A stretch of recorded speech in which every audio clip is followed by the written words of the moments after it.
तो बच्चों आज एक नया चैप्टर शुरू होगा। चैप्टर का नाम है बायोडायवर्सिटी। इकोलॉजी का ये सेकंड लास्ट चैप्टर है और हमारे 12th स्टैंडर्ड में जो हम पढ़ रहे हैं पूरा कोर्स उसमें भी सेकंड लास्ट चैप्टर है। तो बायोडायवर्सिटी शुरू करते हैं। ठीक है भाई, बायोडायवर्सिटी यानी जीव विज्ञान में विभिन्नता। ठीक है, जीव कौन है? प्लांट भी है, एनिमल भी, और बहुत सारे भी जीव हैं। तो उसमें विभिन्नता पढ़ेंगे कि कैसे कैसे है। अब उन्होंने बायोडायवर्सिटी में जैसे उन्होंने कहा है कि 20,000 स्पीसीज, ठीक है, आंट की हैं यानी चींटी की, आंट्स, और ऑर्किड जो फ्रूट्स होते हैं उनकी हैं, वैरायटी हैं। जैसे इंसानों में सिर्फ एक ही वैरायटी होमोसोपियंस, ठीक है, होमोसैपियंस, और इनमें ज्यादा है। फिश की कितनी है? ठीक है, ये किसकी है? आंट की, और फिश की है 28,000। बीटल की है 3 लाख। ठीक है, तो हमें शुरुआत में चैप्टर में बिल्कुल एकदम कुछ डेटा मिला, और वो डेटा ये मिला हमें कि हम लोग वैरायटी पढ़ रहे हैं। वैरायटी यानी विभिन्नता पढ़ रहे हैं। विभिन्नता यानी ये देख रहे हैं कि ये अलग अलग हैं, ये सारे लोग अलग हैं। 20,000 स्पीसीज यानी कितनी सारी आंट्स हैं, अलग अलग तरीके की चींटियां हैं, कितने तरीके के ऑर्किड्स के फ्रूट्स हैं, इस बारे में हम लोगों को जानकारी मिल रही है। 28,000 फिश की वैरायटी, आप देखिए कितनी विभिन्नता है। तो चूंकि चैप्टर का नाम ही बायोडायवर्सिटी है, तो इस बात से हमें इस बात की जानकारी हो गई कि इस पूरे चैप्टर में सिर्फ विभिन्नता पर बात होगी और विभिन्नता को एक्सप्लेन किया जाएगा कि किस तरीके से दुनिया के अंदर विभिन्नता हमें देखने को मिलती है। आइए, तो जो बायोडायवर्सिटी का टर्म है बच्चों, वो एक साइंटिस्ट ने दिया था, उसका नाम था एडवर्ड विल्सन। ठीक है, बायोडायवर्सिटी जो चैप्टर है, इस चैप्टर को जो मतलब साइंटिस्ट हैं उनका नाम लेना बहुत जरूरी है। ठीक है,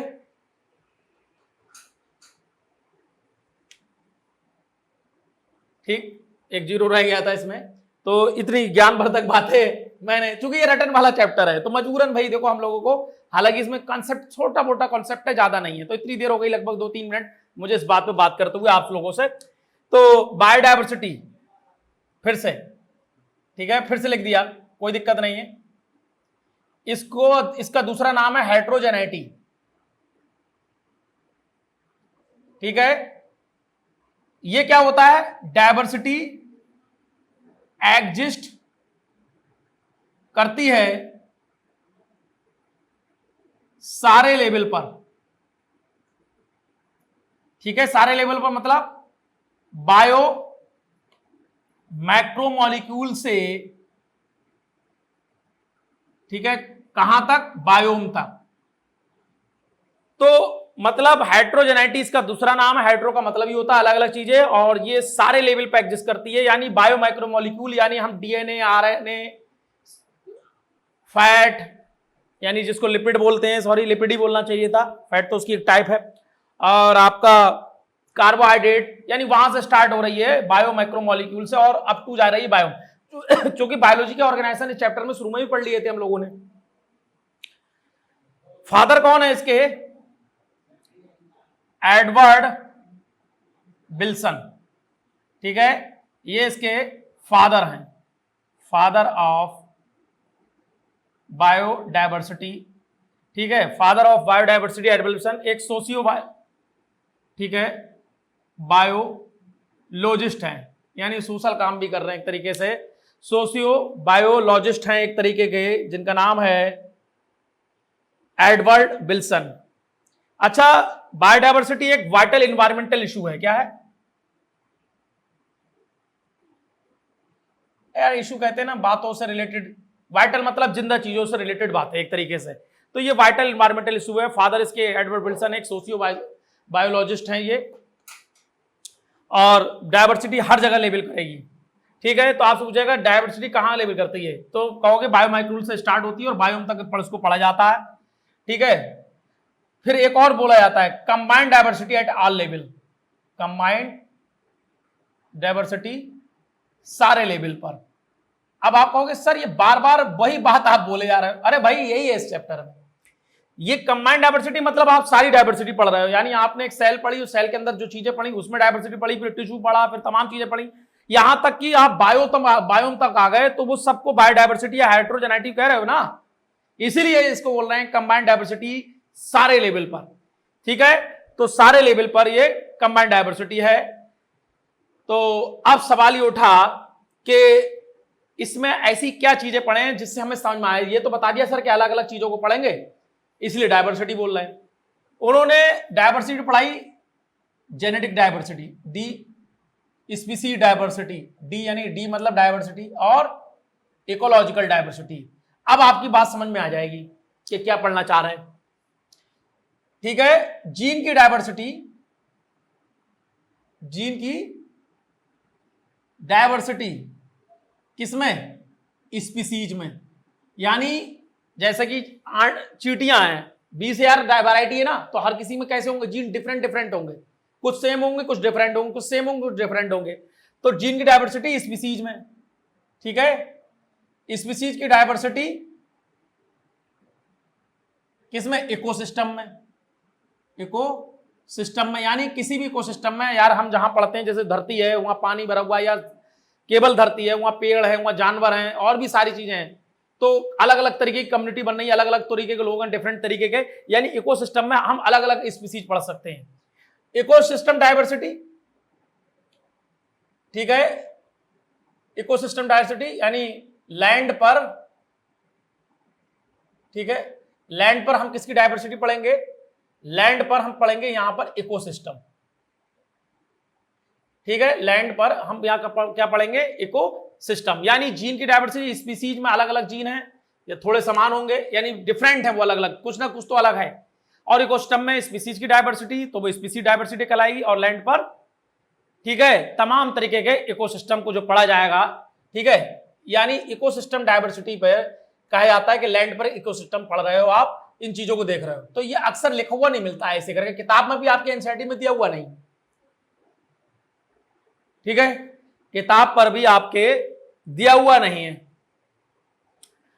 अब सवाल ये उठा कि सर यहां तो आपने लिखा जीन के साथ, जीन स्पीसीज में डिफरेंट जीन है, इकोसिस्टम में डिफरेंट स्पीसीज है।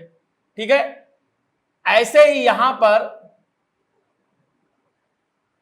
लैंडस्केप बोलते हैं, या इसको मैं भी यहां स्केप करता हूं, और जब इसका एग्जाम्पल आएगा उससे समझाना आसान हो जाएगा मेरा। चलिए इसको यहां थोड़ा सा भी लिखा, ऐसे लिखा दे रहे हैं, इसको बताते हैं जेनेटिक डायवर्सिटी। आपने, ठीक है, रॉवोल्फिया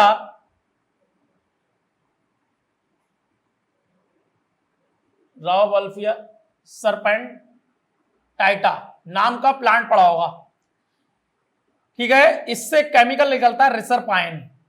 ठीक है, ये रॉवोल्फिया हिमालय के डिफरेंट रीजन में ग्रो करता है, हिमालय के डिफरेंट रीजन में ग्रो करता है। ठीक है, तो इस हिमालय के डिफरेंट रीजन में ग्रो करता है, तो क्या है इस बात से रिलेटेड, क्या है इसके जो केमिकल की पोटेंशियल है,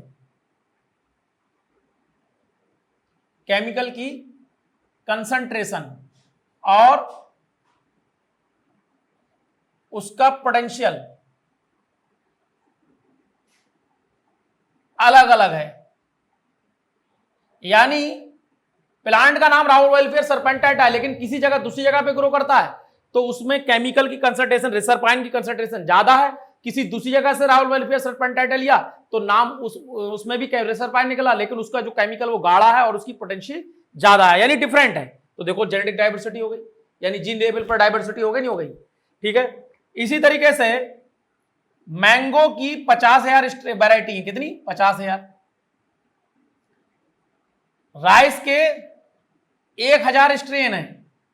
ठीक, स्ट्रेन में भी फिर फर्दर डिवाइड होते हैं, जैसे ह्यूमन वेलफेयर में पढ़ा था लास्ट वाले चैप्टर में, बायोटेक्नोलॉजी के जो लास्ट चैप्टर था, प्रिंसिपल एंड प्रोसेस जो था, पहला चैप्टर था, और दूसरा था एप्लीकेशन। तो वहां हमने पढ़ा था कि 2 लाख वैरायटी इंडिया में चावल, तो 50,000 वैरायटी जे आपको बताई गई राइस के बारे में, शायद मैंने भी उल्टा बोला था पहले, और 1,000 लगभग मैंगो की। अच्छा, मैंगो कंट्री नहीं निकलते थे जर्मनी और कनाडा में, स्कैवेंडियन कंट्री वगैरह में। ठीक है, ये बात पहले ही कर चुके हैं। तो ये जीन लेवल की डायवर्सिटी, यानी सबके नाम अभी भी राइस है लेकिन उसमें थोड़ा जीन अलग है, इसलिए उसका साइज बड़ा होगा, मोटा चावल होगा, पतला होगा। आम खाते हो, हर किसी का टेस्ट अलग है, ठीक। तो यानी जीन अलग है, उनमें बनने वाला प्रोडक्ट भी अलग है, ठीक है, लेकिन नाम आम ही है। तो आपको जीन लेवल की डायवर्सिटी समझ में आ गई होगी कि डिफरेंट चीजें हैं। ऐसे ही उन्होंने स्पीसीज की डायवर्सिटी बताई, उन्होंने कहा वेस्टर्न घाट में एम्फीबियन की वैरायटी ज्यादा है। एम्फीबियन आप जानते हो, एम्फीबियन सबसे अच्छा एग्जांपल आपको फ्रॉग लगता है, तो एम्फीबियन की वैरायटी अधिक है। कहां अधिक है? किससे? ईस्टर्न घाट से। ये डेटा दिया हुआ है, यानी वेस्टर्न घाट में अलग तरीके के एम्फीबियन है और ईस्टर्न में अलग है। अब ये बोर्ड में हम लोग पढ़ रहे हैं बोर्ड के लिए, लेकिन क्या बोर्ड का क्वेश्चन नीट में नहीं आता है, बार बार ये चीज आती है, ठीक है। तो ये क्वेश्चन भाई नीट में पूछा जाएगा डायरेक्ट। कहोगे सर कई लोग ये ना समझे कि नीट का, भाई जो आपका बोर्ड का कोर्स है सेम टू सेम वही है, सेम टू सेम वही कोर्स है। फर्क इतना है कि वहां जरा थोड़ा सा और हल्का सा और मसाला लगाते हैं हम लोग। तो वेस्टर्न घाट में एम्फीबियन की वैरायटी अधिक है ईस्टर्न घाट से। इकोसिस्टम की डायवर्सिटी देखें, इकोसिस्टम की, जो तीसरा वाला चला आ रहा है, ठीक है। ये तो 1 नंबर दे दें इसको ना, 1 नंबर पे, ये 2 नंबर और ये 3 नंबर, ताकि समझ में आए कि किसका एग्जाम्पल। इकोसिस्टम क्या हो सकते हैं? जैसे डिजर्ट है, अब तुम समझ गए होगे कि देखो अलग तरीके का सिस्टम है, वहां पर रहने वाले जानवर, प्लांट, माइक्रोब्स, तमाम चीजें अलग अलग तरीके होंगी। रेन फॉरेस्ट जिक्र कर चुके हैं, गर्मी बहुत पड़ती है, बारिश बहुत होती है, डायवर्सिटी बहुत ज्यादा है। कोरल रीफ होती है, ठीक है, कोरल रीफ। वेटलैंड, यानी ये वो जगह है जो अलग अलग तरीके का एटमॉस्फेयर रखती है, वातावरण यहाँ अलग अलग होता है। ईस्चुरी, मैं समझा चुका हूं ईस्चुरी को, जहां नदी और समुद्र का पानी मिलता है। अल्पाइन मेडू, ठीक है। तो इनमें से आप जरूरी नहीं है कि सभी याद करें, 2-3 एग्जाम्पल याद कर सकते हैं, लेकिन नीट का अगर आप पेपर देना है तो सारे एग्जाम्पल याद होना चाहिए, ठीक है। तो कुल मिलाकर desert, rain forest, coral reef, wetland, estuary, alpine meadow, ठीक है, ये कुछ आपके सामने ऐसे एग्जाम्पल हैं जो इकोसिस्टम की डायवर्सिटी बता रहे हैं। कह रहे हैं कि अलग अलग तरीके का इकोसिस्टम होगा, ठीक। तो यहां मैं आप लिख दूं इकोसिस्टम की डायवर्सिटी लैंड पर, धरती पर, बस। तो आपको समझ में आ गया कि विभिन्नता पढ़ रहे हैं, और इकोसिस्टम आप पूरा पढ़ चुके हैं, पहले भी मैंने आपको पूरी तरीके से ये सारी चीजें बता दी हैं, क्लियर। अच्छा, यहां पर थोड़ा सा फिलॉसफिकल बातें, लेकिन वो फिलॉसफी और बायोलॉजी मिलू है यहां पर। ट्रॉपिकल रीजन में, ठीक है, स्पीसीज डायवर्सिटी ज्यादा है, किसकी तुलना में? टेम्परेट की, ठीक है, टेम्परेट की तुलना में। तो टेम्परेट रीजन क्या होते हैं? ट्रॉपिकल सा अलग है, ऐसी जगहें जहां मौसम ट्रॉपिकल सा अलग होगा। जैसे यहाँ बहुत गर्मी है तो वहां बहुत गर्मी नहीं होगी, बहुत बारिश होती है ट्रॉपिकल में तो बहुत बारिश नहीं होगी। तो ट्रॉपिकल रीजन में और टेम्परेट रीजन में, ठीक है, रिसर्च चल रही है। क्या चल रही है? रिसर्च, ठीक है। लेकिन टेम्परेट में ऑलमोस्ट कंप्लीट हो गई है, लगभग। तो कंप्लीट कहां नहीं हुई है? ट्रॉपिकल रीजन में। तो ट्रॉपिकल रीजन में अभी भी रिसर्च बाकी है, यानी वहां पर हमें तरह तरह की प्लांट, एनिमल की स्पीसीज इंतजार कर रही है हमारा, कि हम लोग उनको डिस्कवर करें आगे और किसका क्या फायदा है। भाई जाहिर सी बात है, बहुत सारी चीजों से बहुत सारे केमिकल निकलते हैं, बहुत सारी मेडिसिन बना सकते हैं और भी बहुत सारे। तो ट्रॉपिकल रीजन में और इसमें टेम्परेट में रिसर्च चल रही है, लेकिन ऑलमोस्ट कंप्लीट हो चुकी है टेम्परेट रीजन में। तो ये बार बार ये टॉपिक ट्रॉपिकल बार बार आएगा इस चैप्टर में, क्योंकि ट्रॉपिकल में ही सबसे ज्यादा दुनिया के विभिन्न तरीके के बायोलॉजिकल डायवर्सिटी एक तरीके की। तो यहां पर कुछ बातें मैं आपको बताना चाहूंगा। एक साइंटिस्ट हैं रॉबर्ट में, ठीक है, उन्होंने बताया कि ग्लोबल स्पीसीज डायवर्सिटी 7 मिलियन है। कितनी? 7 मिलियन स्पीसीज डायवर्सिटी, ऐसे शॉर्ट में लिख दिया है मैंने, कितनी है 7 मिलियन है। अब यहां पर कुछ और बातें उनका कि स्पीसी ग्लोबल स्पीसी डायवर्सिटी इतनी है। अच्छा, लगभग 1.5 मिलियन, ठीक है, ऐसे करके कर देता हूं, स्पीसीज डिस्क्राइब की जा चुकी हैं, ठीक है, डिस्क्राइब की जा चुकी हैं। अच्छा, एक बात बताऊं, ये डेटा आपके फर्स्ट ईयर में पहले चैप्टर में लिविंग बर्ड में भी दिया हुआ है, यहां डेटा थोड़ा सा अलग दिया हुआ है, तो मैंने दोनों डेटा को मिक्सअप कर दिया। मतलब मैं ये दोनों डेटा को आपको कहना चाह रहा हूं कि ये दोनों डेटा आपके कैसे हो गए, मिक्सअप हो गए। यानी वो पहला वाला जो चैप्टर आपने फर्स्ट ईयर में जो पढ़ा होगा उससे डेटा मैंने आपका ये मैच कराने की कोशिश करी। क्या मैच कराने की कोशिश करी? मैंने आपसे कहा कि जो डिस्क्राइब कर चुके हैं स्पीसीज, ठीक है, वो डिस्क्राइब करी हुई स्पीसीज को वहां उस किताब में फर्स्ट ईयर वाली में अलग तरीके से दिया हुआ है, और हमारा जो चैप्टर ये जो चल रहा है इसमें से यहां अलग दिया हुआ है। तो ठीक है, वहां लगभग 1.7 का दिया हुआ है। तो ऐसे करके साइन का लगाने का मतलब क्या है, लगभग बराबर। तो इस किताब में ये वाला है, वहां उस तरीके से दिया हुआ है। तो आप दोनों को मिक्सर याद रखेंगे कि 1.5 के आसपास है, लेकिन इस किताब में इस वाले चैप्टर में कहा गया है कि 1.5 मिलियन से ज्यादा स्पीसीज को डिस्क्राइब करा जा चुका है, और ये डेटा बनाया था IUCN ने, ठीक है, international union of conservation of nature and natural resource, और ये बात है 2004 की। तो international union of conservation of nature and natural resource ने बताया 2004 में कि जो डिस्क्राइब स्पीसीज हैं उनका नंबर 1.5 मिलियन से ज्यादा है, ठीक है। तो अब इसके बाद आगे बढ़ेंगे। जैसे आप डायवर्सिटी को पढ़ रहे हैं, तो डायवर्सिटी में दुनिया में, ठीक है, 70% से ज्यादा है एनिमल दुनिया में, world wide diversity, world wide diversity दुनिया में, और नियरली लगभग 22% है प्लांट पूरी दुनिया की आबादी में बता रहे हैं। अब 22 और 70 हो गए, लगभग आपका 92। तो बाकी कौन है, ठीक है, बाकी कौन है? तो किताब ने नहीं दिया, हम बताएंगे। बाकी हैं प्रोकैरियोट, और इनके बारे में उन्होंने परसेंटेज नहीं दी है। तो जाहिर सी बात है कि वो इसके हिसाब से 8%, क्योंकि कोई भी चीज पढ़ी जाती है तो 100% में ही तो पढ़ी जाती है। तो बाकी प्रोकैरियोट्स, बट ये क्या कह रहे हैं, हमारा कन्वेंशनल मेथड, कन्वेंशनल मतलब रूढ़िवादी मेथड, प्रोकैरियोट्स को आइडेंटिफाइड करने के लिए सुटेबल नहीं है।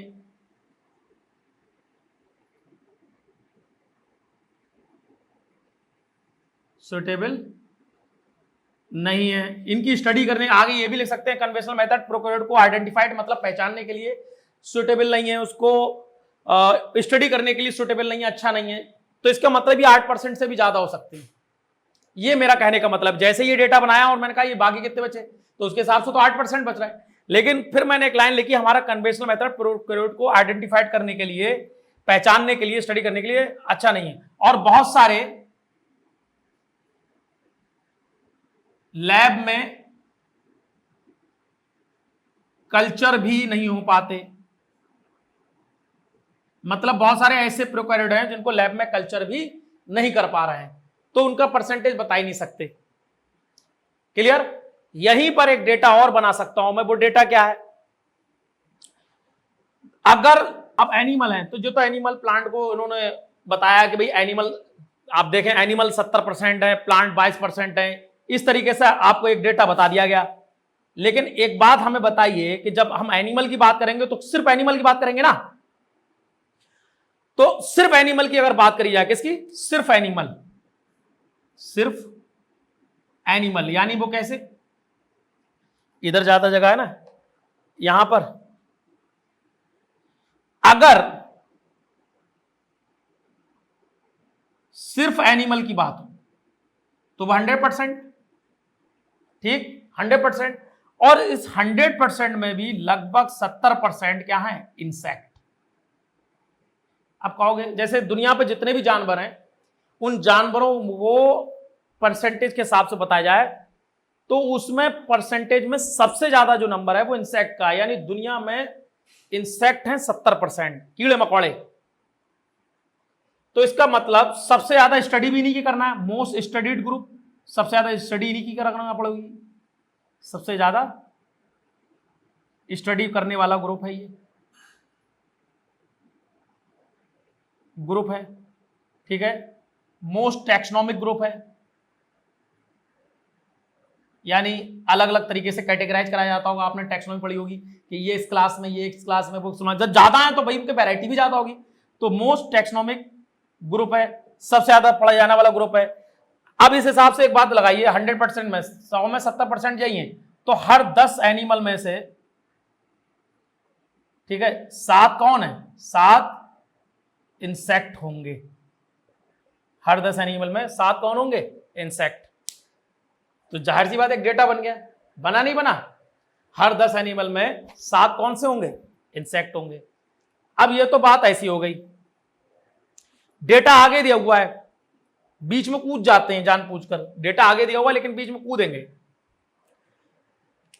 22% ग्लोबल रिकॉर्ड के अनुसार, ग्लोबल जो रिकॉर्ड है पूरी दुनिया का, 22% स्पीशीज रिकॉर्ड हैं, ठीक है।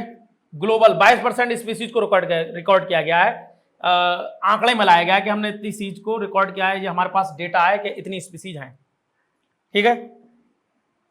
अब उसमें ग्लोबल स्पीशीज डायवर्सिटी में उन्होंने कहा कि ग्लोबल रिकॉर्ड के अनुसार ऐसा है भैया, तो उन्होंने बताया कि 1 लाख से ज्यादा, कहां दिख रहा है, यहां दिख रहा है, अलग कलर से लिख देता हूं, 1 लाख से अधिक, ठीक है, ये ग्रेटर देन का साइन है ना, 1 लाख से अधिक एनिमल और 3 लाख से अधिक प्लांट, 1 लाख से अधिक एनिमल और 3 लाख से अधिक प्लांट डिस्क्राइब किए जा चुके हैं, आइडेंटिफाइड किए जा चुके हैं, पहचाने जा चुके हैं। आपको ये बात याद रखना पड़ेगी। तो 1 लाख से ज्यादा एनिमल और 3 लाख से ज्यादा प्लांट डिस्कवर्ड हुए हैं, डिस्क्राइब हुए हैं, कुछ भी लिख सकते हो, क्या हुए, डिस्कवर्ड।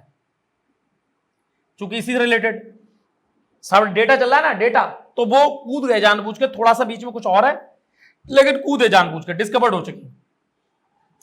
इंडिया की बात करें, यहां है, इंडिया की बात करें, स्टार बना के इधर लिख देते, 90,000 लगभग एनिमल के और 45,000 प्लांट के, ये स्पीसीज पाई जाती है। 90,000 लगभग एनिमल की और 45,000 स्पीसीज प्लांट की, ठीक है। तो ये बिल्कुल डिक्टो डेटा है। तो यहाँ वो कुछ सब लगा देते हैं नीट लेवल पे कि 45,000 है या 45,000 से ज्यादा है, तो उन्होंने नियरली लिखा है, नियरली, और इसको सीधे 90,000। तो इंडिया में प्लांट के जो डिस्कवरी हुई है 90,000 एनिमल के हैं, ठीक है, इंडिया के अंदर, और 45,000 प्लांट की स्पीसीज डिस्क्राइब की हुई है या रिकॉर्ड है, क्या है, रिकॉर्ड में है, रिकॉर्ड की गई हैं। मतलब यहां पर इतना डेटा है कि 90,000 एनिमल की स्पीसीज हैं और 45,000 प्लांट की स्पीसीज हैं। ये किसकी बात कर रहे हैं हम लोग, स्पीसीज। तो 90,000 स्पीसीज किसकी है, प्लांट की, वो एनिमल की, और 45,000 प्लांट की हैं। यहीं पर फिर डेटा है। अब चूंकि बार बार डेटा आ रहा है, डेटा आ रहा है, डेटा, इसीलिए देखो बार बार मैं बोर्ड पर जा रहा हूं ताकि आपको ये याद हो, क्योंकि सीधे याद करना है, इस चीज में हमें कुछ और नहीं करना है। अच्छा, दुनिया में जो मेगा डायवर्सिटी कंट्री है, मेगा डायवर्सिटी कंट्री, अच्छा, मेगा डायवर्सिटी कंट्री का मतलब क्या हुआ, देखो अलग कलर से लिख रहा हूं, यानी अलग पॉइंट है, इसी वर्ड पर बता दे रहा हूं। मेगा डायवर्सिटी कंट्री है, जहां पर डायवर्सिटी ज्यादा वो 12, ठीक है। तो दुनिया में जो मेगा डायवर्सिटी कंट्री है उनका नंबर है 12 मेगा डायवर्सिटी कंट्री हैं। और इंडिया दुनिया का कितना लैंड घेरता है, लगभग 2.4%, ठीक है, ये ग्लोबल रिकॉर्ड का है। तो इंडिया शेयर करता है वर्ल्ड लैंड का, ठीक है, पूरी दुनिया का वर्ल्ड लैंड, वर्ल्ड लिख दें, वर्ल्ड लैंड का कितना 2 पॉइंट। और हमारी जो ग्लोबल स्पीसीज डायवर्सिटी है वो है 8.1%, यानी पूरी दुनिया के 100% में हम कितना पार्टिसिपेट कर रहे हैं 8 और पूरी धरती पर जितने भी लोग इंसान रह रहे हैं उसमें हमारा जगह घेरी हुई कितनी है 2.4%। तो इंडिया वर्ल्ड लैंड का 2% एरिया घेरे हुए है। ठीक है, ठीक है, शेयर कर रहा है। तो India share in bird farm land area पूरे बर्ड फार्म में 2.4% और ग्लोबल स्पीसीज डायवर्सिटी 8.1 है। अच्छा, अब इसके बाद चूंकि मुझे थोड़ा सा कुछ फिगर वगैरह बनाना पड़ेगा तो मुझे आपको ये मिटाना ही पड़ेगा। ठीक, तो अभी इसके बाद जस्ट मैं आपको जो कुछ फिगर और डायवर्सिटी में कि कौन कितनी है, जैसे मछली कितनी है और एम्फीबियन कितनी है, रेप्टाइल कितनी है, इस पे बात करता हूं। तो मैं अभी आपसे कह रहा था कि मुझे कुछ फिगर वगैरह बनाना पड़ेंगे। तो सवाल यह है कि कैसे करके हम लोग इनवर्टिब्रेट, ठीक है, इनवर्टिब्रेट क्या होते हैं, आपने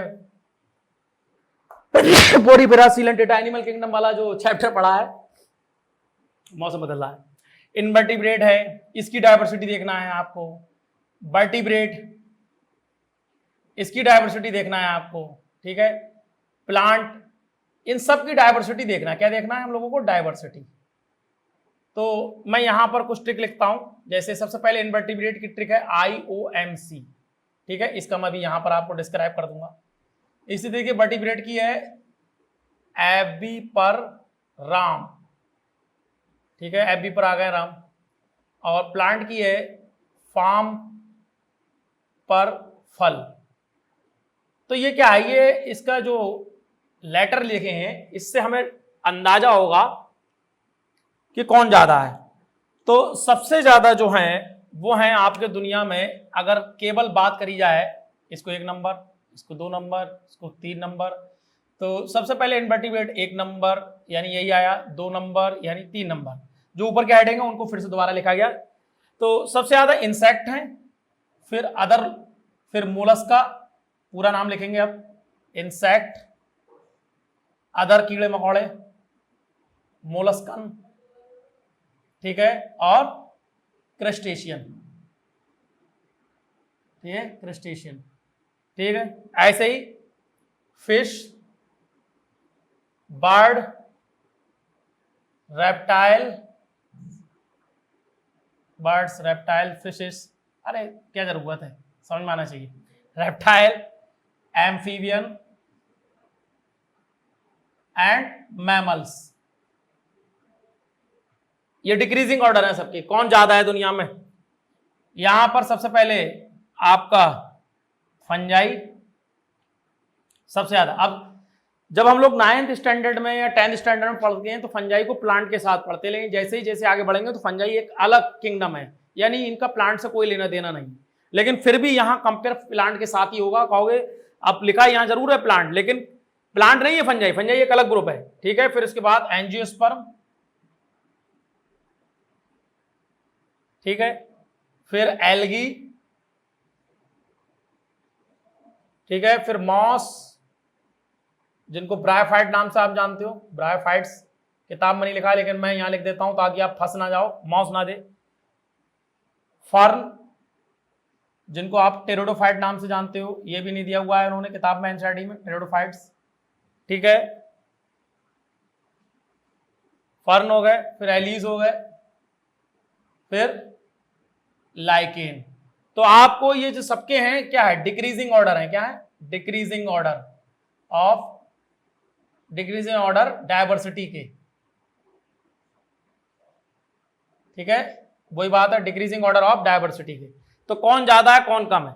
अब जैसे आप फिगर बनाने चले जाएं तो आप एक गुल्ला बनाएं जैसे ऐसे करके, तो इंसेक्ट सबसे ज्यादा है, तो आप सब क्या कहोगे, गुल्ले के अंदर सबसे ज्यादा इंसेक्ट बना दोगे।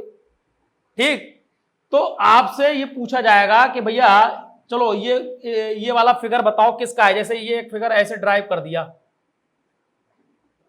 ठीक है, अब इसमें कुछ सिंबल एक आध दे दिया, जैसे यहां दे दिया इंसेक्ट, तो आपको समझ में आ गया कि ये वाला है ये।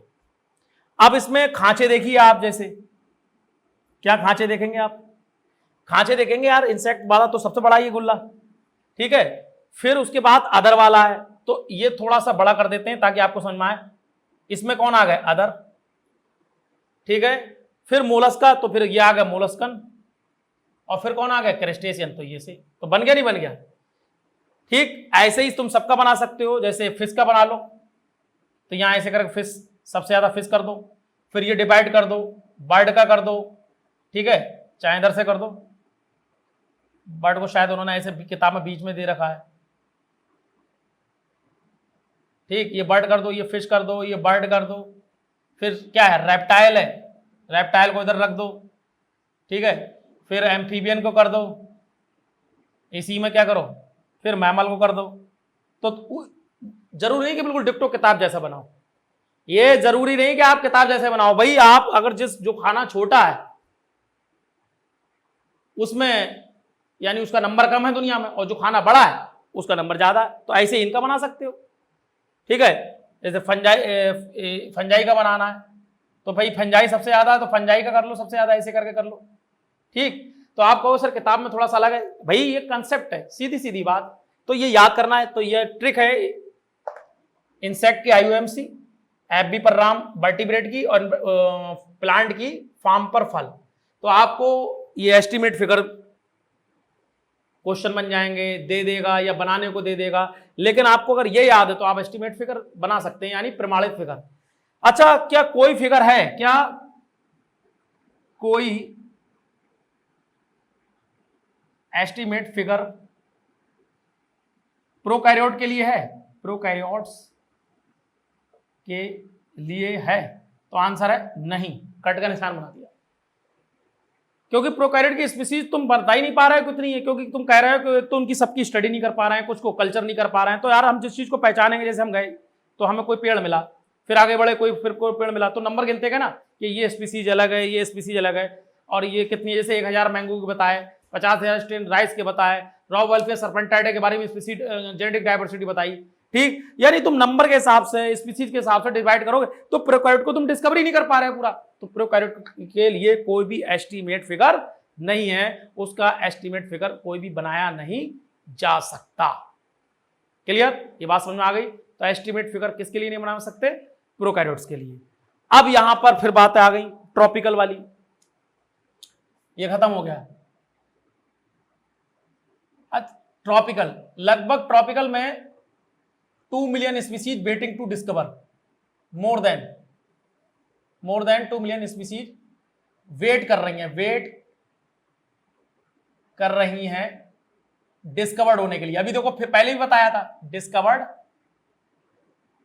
होने के लिए। ट्रॉपिकल में रिसर्च इतनी अच्छे तरीके से नहीं हो पाई है, ट्रॉपिकल में काम चल रहा है। अच्छा, यहां ये ऐसी जगह है जहां जाना बड़ा मुश्किल है, अक्सर हॉलीवुड फिल्में इन्हीं ट्रॉपिकल रीजन पे बनती हैं। ठीक है, किस किताब में मोर देन लिखा है, किसी में लिखा है एटलीस्ट, कम से कम, तो चूंकि एनसीईआरटी वाला लिख ले रहे हैं यार, दूसरी किताब वाला नहीं लिखेंगे। एटलीस्ट कम से कम 2 मिलियन स्पीसीज वेट कर रही हैं डिस्कवर्ड होने के लिए ट्रॉपिकल रीजन। अच्छा, ट्रॉपिकल रीजन में इतनी डायवर्सिटी है क्यों? सवाल ये, इसको भी ऐसे आप देखते रहिए नजर, ताकि पड़ती रहे आपकी बोर्ड पर। तो ट्रॉपिकल रीजन में इतनी ज्यादा डायवर्सिटी होने की वजह क्या है? ठीक, आइए जरा इसको पहले इससे देखते हैं। ऐसे करके हम फिर बनाए, अब ये एस्टिमेट फिगर नहीं है, ये एस्टिमेट फिगर है जो हम लोग फिजिक्स में पढ़ते हैं, जब ग्रेविटेशन वाला चैप्टर पढ़ते हैं, और एक और चैप्टर पढ़ते हैं मैग्नेटिज्म का, जब वहां पर। ठीक, ऐसे करके ये है इक्वेटर जो धरती को बांटता है दो भागों में, इक्वेटर, और इधर की तरफ है पोल। ठीक है, जब आप इक्वेटर से पोल जाते हो तो टेम्परेचर डिक्रीज करता है, क्या ये बात पहले ही पढ़ चुके हैं, टेम्परेचर क्या होगा? डिक्रीज होगा, घटेगा, साथ साथ में डायवर्सिटी भी डिक्रीज होगी। क्या होगी? डायवर्सिटी भी डिक्रीज होगी। इसका मतलब इक्वेटर रीजन पे ही पाए जाते होंगे ट्रॉपिकल रीजन। क्या पाए जाते होंगे? Tropical region. जो जितना ज्यादा ट्रॉपिकल इक्वेटर पर होगा वहां पर उतनी ज्यादा डायवर्सिटी होगी, यानी उतनी ज्यादा विभिन्नता दुनिया की देखने को मिलेगी, अलग अलग तरीके की मिलेगी। तो इक्वेटर पर, जैसे इंडिया इक्वेटर के नजदीक है, क्या है? इक्वेटर के नजदीक, इंडिया इक्वेटर के पास है, के पास है, यहां लिख दूं इक्वेटर के पास है। तो लगभग हमारे इंडिया में जो वर्ड्स की वैरायटी है, जैसे एक एक्सप्लेन के हिसाब से 1200 बर्ड की वैरायटी है, हम इक्वेटर के जितने नहीं। ठीक है, कोलंबिया बहुत ज्यादा पास है इक्वेटर के। ठीक है, कोलंबिया, वहां 1400 वैरायटी है, किसकी? बर्ड की। तो जो देश जितना ज्यादा इक्वेटर के पास होगा वहां उतनी ज्यादा वैरायटी। जैसे एक एग्जांपल बर्ड का ले लिया, तो बर्ड की वैरायटी जो इक्वेटर के जितने नजदीक होगा उसकी ज्यादा है। जैसे उन्होंने न्यूयॉर्क के बारे में बताया, किसके? न्यूयॉर्क, लगातार इसी है न्यूयॉर्क, लगभग 105 वैरायटी, यानी इक्वेटर से हट गया। ये है 71 डिग्री 41 डिग्री नॉर्थ, ठीक है। ऐसे ही ग्रीनलैंड है, ये इक्वेटर से थोड़ा हटके है, तो यहां पर लगभग 56 वैरायटी है बर्ड की, ये 71 डिग्री नॉर्थ है, ठीक है। हम पढ़ते हैं एक चीज लैटिट्यूड, एक पढ़ते हैं एल्टीट्यूड। लैटिट्यूड धरती, एल्टीट्यूड पहाड़ पर्वतीय इलाके। तो जो लैटिट्यूड रेंज है, लैटिट्यूडनल मतलब जो धरती वाली, लैटिट्यूडनल रेंज, रेंज पढ़ते हैं ना के धरती वाला इलाका, 23.5 डिग्री नॉर्थ से 23.5 डिग्री साउथ है ये लैटिट्यूड। तो अब एक एग्जांपल से इसको याद कर लेना, लैटिट्यूडनल रेंज वही धरती वाली रेंज जो है। जो देश जितना नजदीक है इक्वेटर के वहां वैरायटी उतनी ज्यादा है। इसी में एक देश एक जगह पढ़ते हैं जिसको अब एक साइट आ गई है, दुनिया के सबसे अमीर आदमी भी उसी का है, अमेजॉन। अमेजॉन का नाम इसलिए ही पड़ा क्योंकि उसके पास उन्होंने अमेजॉन इसलिए लगा, उन्होंने कहा हमारे पास दुनिया की हर चीज है, वैरायटी है, विभिन्नता है, कोई सा प्रोडक्ट मांग लो, आप ऑर्डर करो, हम आपको लाके देंगे। इसीलिए उन्होंने अपनी साइट का नाम ही रख लिया अमेजॉन, ठीक है। तो अमेजॉन पर ऐसा क्या है भैया, अमेजॉन पर ये इतनी डाइवर्सिटी क्यों हुई? तो पहले बात तो हम लोग पढ़ेंगे कि जो अमेजॉन है वहां पर किस किस चीज की डाइवर्सिटी। तो अमेजॉन क्या है? एक ट्रॉपिकल रेन फॉरेस्ट है, TRF शॉर्ट में लिख दिया, ट्रॉपिकल रेन फॉरेस्ट जगह है। वहां 1,25,000 से ज्यादा जो है, 2.5 सैकड़ा हजार 10,000 लाख इनवर्टिब्रेट की वैरायटी। किसकी? इनवर्टिब्रेट की, ठीक है, 1 लाख। और 427 जो वैरायटी हैं वो एम्फीबियन की हैं और मैमल्स की हैं। 378 वैरायटी है आपका एम्फीबियन, मैमल, रेप्टाइल्स की, ठीक है। मतलब उन्होंने गिनती लगाई, वहां पर उनकी डिस्कवरी करी कि जो अमेजोन नाम की जगह है, अमेजोन तो स्पेशली वैसे ट्रॉपिकल रेन फॉरेस्ट दुनिया के हर हिस्से में है, इंडिया में भी है, लेकिन जो अमेरिका वाला है वहां पर उन्होंने बताई। तो अब सवाल ये उठा, जैसे बर्ड के बारे में वहां बोला गया, फिश के बारे में बोला गया, बर्ड की लगभग शायद वहां पर है 1300 वैरायटी, 1300 वैरायटी है किसकी? बर्ड की। देखो इसका मतलब इक्वेटर के पास ही है। और शायद 3000 जो वैरायटी हैं वो हैं फिश की।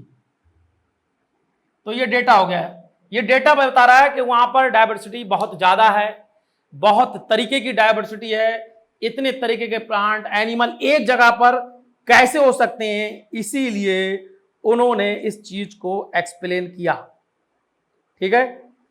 तो फिश के बारे में बताया, बर्ड के बारे में बताया, अमेजोन पर एम्फीबियन, रेप्टाइल, इनवर्टिब्रेट, इन सब के बारे में उन्होंने आपको बताया, ठीक है।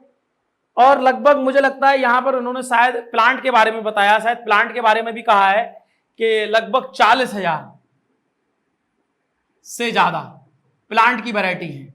तो ये एक डेटा भैया, इसमें कुछ नहीं है, थोड़ा बहुत ऊपर नीचे हो सकता है, आप देख लेना उसको, लेकिन मैंने बिल्कुल डिक्टो सही ही लिखा है। तो अमेजोन जो ट्रॉपिकल रेन फॉरेस्ट है, वो ट्रॉपिकल रेन फॉरेस्ट बहुत जगह इंडिया में भी है और भी देशों में, रशिया में भी है, ठीक है। लेकिन जो रशिया और अमेरिका के आसपास वाला इलाका है, अमेजोन वहीं पाया जाता है, उसका नाम अमेजोन ही रखा है। वहां दुनिया की सबसे ज्यादा ग्रेटेड डायवर्सिटी पाई गई, सबसे ज्यादा डायवर्सिटी दुनिया की वहीं पर मिलती है, अमेजोन रेन फॉरेस्ट पर। तो वहां पर रिसर्च चल रही है, लगातार काम चल रहा है, ठीक है, और अभी पूरी तरीके डिस्कवरी नहीं हुई है। अब सवाल ये उठा कि सर यहां पर भी ट्रॉपिकल, आपने कुछ बातें बोली, यहां पर भी ट्रॉपिकल बातें बोली। सवाल यह है कि ट्रॉपिकल रीजन में डायवर्सिटी इतनी ज्यादा क्यों हुई? मैंने क्वेश्चन कर दिया, ट्रॉपिकल रीजन में इतनी ज्यादा डायवर्सिटी क्यों हो रही है? तो उनका ट्रॉपिकल हार्बर, हार्बर का मतलब होता है वैसे तो बंदरगाह, लेकिन यहां अलग मतलब होता है, वो जगह है, ठीक है, अनडिस्टर्ब रहे, कैसे कोई वहां गया नहीं ज्यादा, इतने घने जंगल है। और ऐसा कहा जाता है कि ऐसे जानवर फूंक मार दे तो गल जाओ, ऐसे ऐसे प्लांट अगर कोई कांटा चुभ जाए तो मर जाओ, तो इसलिए जल्दी जाता नहीं है कोई। ट्रॉपिकल हार्बर रिमेन्स अनडिस्टर्ब रहे, तो उनको स्पीसीज डायवर्सिटी के लिए या डाइवर्सिफिकेशन के लिए, स्पीशीज डाइवर्सिटी के लिए पर्याप्त समय मिल गया, पर्याप्त समय मिल गया। एक पॉइंट तो ये आपसे पूछा है कि ट्रॉपिकल में इतनी डाइवर्सिटी क्यों है ट्रॉपिकल जगहों पर। दूसरा, ट्रॉपिकल हार्बर पर या जगहों पर इन्वायरमेंट जो है या क्लाइमेट जो है वो कांस्टेंट है। कैसा है? बदलता नहीं है, प्रिडिक्टेबल है, निर्धारित है, कांस्टेंट है, निर्धारित है, बदलता नहीं है। इन्वायरमेंट वहां का एक जैसा रहता है। जैसे मुंबई है तो लोग बड़ा खुश रह रहे हैं, जब गर्मी आती तो आपको बहुत गर्मी लगती है, ठंड आती ठंड बहुत लगती है, मतलब आप हर मौसम में कोई ना कोई दुख जाहिर करते हो। और जब कोई दुख ना हो तो जो खुश हो तो अपना नई नई स्पीसीज डेवलप होती रही। तो जो ट्रॉपिकल हार्बर है वो एनवायरमेंट क्लाइमेट कांस्टेंट था, निर्धारित था, बदलता नहीं था, रोटेशन नहीं करता था। तो वहां पर क्या हुआ, ट्रॉपिकल वो चीज जब कांस्टेंट एनवायरमेंट हो जाता है तो वो निके स्पेशलाइजेशन क्या कर देता है। निके क्या होता है? बहुत आसान शब्दों में, निके स्पेशलाइजेशन ये क्या होता है? जहां मैं रहूं, खाऊं पीऊं, बच्चे पैदा करूं, जो मेरी रेंज हो, जहां तक मैं जाता हूं। जैसे कोई इंसान के बारे में कहें तो उसका निके स्पेशलाइज है, उसका घर, उसका ऑफिस, उसकी यारी दोस्ती, वो कहां बैठता है, कहां रहता है। ये एक फिलॉसफी की भाषा में बताया, साइंटिफिक लैंग्वेज में थोड़ा सा लगा, लेकिन निके स्पेशलाइजेशन आप ही लिख सकते हो, जहां तक ऑर्गेनिज्म विचरण करता हो, रहता हो, खाता पीता हो, वही उसका निके। तो जब एनवायरमेंट कांस्टेंट रहेगा तो वो क्या है, बदला नहीं, उसको परेशानी नहीं हुई, तो स्पीसीज डाइवर्सिफिकेशन ज्यादा हुआ, स्पीसीज अलग तरीके डेवलप हुई। तीसरा पॉइंट, ट्रॉपिकल हार्बर पर मोर सोलर एनर्जी थी। क्या थी? मोर सोलर एनर्जी। और मोर सोलर एनर्जी थी तो वहां पर जो पैदा होने वाली वनस्पति थी वो ज्यादा थी, प्रोडक्टिविटी भी ज्यादा थी। ठीक है, तो सोलर एनर्जी ज्यादा थी तो प्रोडक्टिविटी ज्यादा। तो 3 पॉइंट, ट्रॉपिकल हार्बर पर अनडिस्टर्ब थे, कोई डिस्टर्ब नहीं करता था, स्पीड डाइवर्सिटी के लिए पर्याप्त समय मिला, वहां एनवायरमेंट क्लाइमेट बदलता नहीं था जिससे निके स्पेशलाइजेशन हुआ, मोर सोलर एनर्जी, प्रोडक्टिविटी ज्यादा थी। अच्छा, जहां एनवायरमेंट कांस्टेंट होता है, निके स्पेशलाइजेशन तो करता ही करता है, साथ साथ जो पॉइंट ये लिखा है प्रोडक्टिविटी, तो वो दोनों पॉइंट आ जाएंगे। एनवायरमेंट और क्लाइमेट कांस्टेंट होने से प्रोडक्टिविटी भी अच्छी बढ़ेगी और मोर सोलर एनर्जी से भी प्रोडक्टिविटी बढ़ेगी, यानी वहां की पैदावार भी बढ़ जाएगी। तो ये कुछ वजह ऐसी थी जिस वजह से ये पता चला कि जो ट्रॉपिकल जगहें हैं वहां पर डाइवर्सिटी इतनी ज्यादा क्यों है। वो सिर्फ इसी वजह से वहां डाइवर्सिटी ज्यादा पाई गई क्योंकि वहां पर ये सारे पॉइंट थे, क्योंकि कोई चीज अनडिस्टर्ब नहीं कर रही थी, ठीक है, सोलर एनर्जी ज्यादा थी और तमाम चीजें थी। ठीक है, तो कांस्टेंट एनवायरनमेंट के बारे में भी आपको जानकारी हो गई। ठीक है, तो यहां पर ये वाला भी टॉपिक कंप्लीट हो गया। अगर आपको वीडियो पसंद आया हो तो इसको लाइक करें, चैनल को सब्सक्राइब करें और अपने दोस्तों के साथ भी शेयर करें और बेल आइकन का बटन दबाना ना भूलें।